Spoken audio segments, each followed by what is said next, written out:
mianatra eo tongotrao.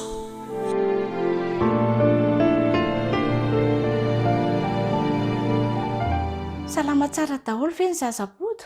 Faly miarabantsika rehetra indray tonga atao anatin'ny fandaharana.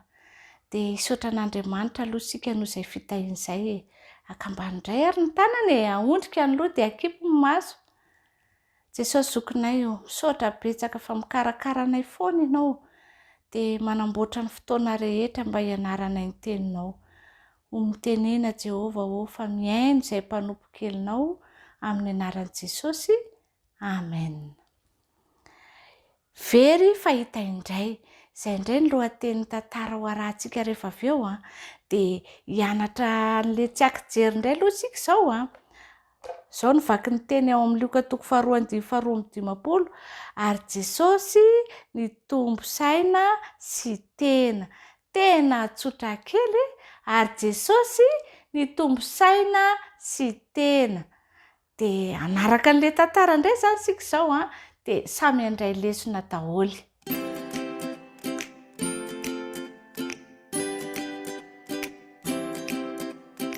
Mamonjy fiangonana kely akaiky ny trano Jesosy rehefa sabata. Indray mandeha isan-taona kosa izy sy ny ankohonany makany ny trano lehibe iray antsoina hoe tempoly.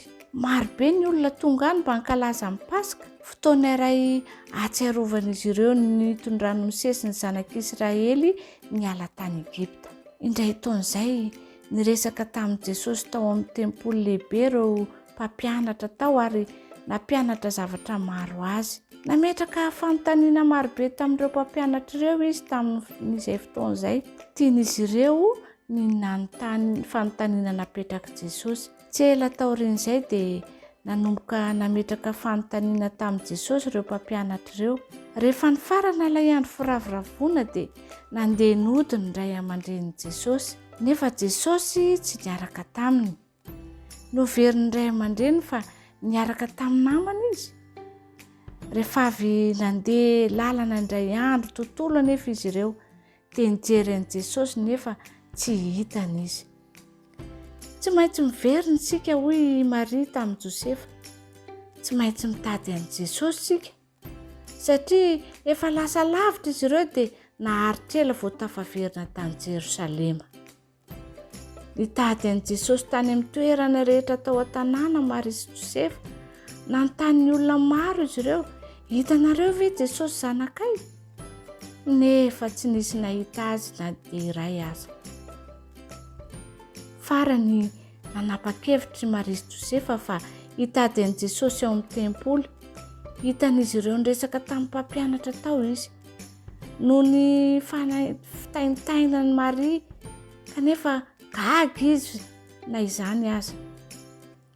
Teny an-dalana ody dia niresaka tamin'i Jesosy mikasika amin'ny fotoana niarahany tamin'ireo mpampianatra tao amin'ny tempoly Maria sy Josefa. Faly Maria rehefa niaraka taminy indray Jesosy nefa nampahafantariny azy fa natahotra izy ireo rehefa tsy nahita azy. Jesosy fa maninona ianao no nanao toy ireny?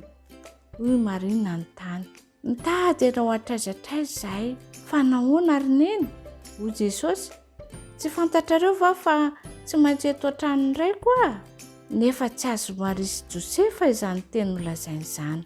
Ary ianao, azonao izany teny izany? Inona ny zavatra atao ao am-piangonana?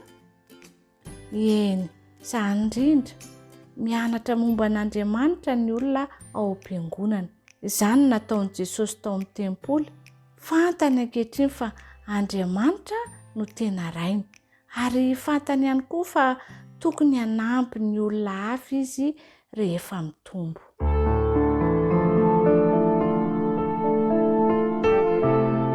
Mianatra eo tongotrao.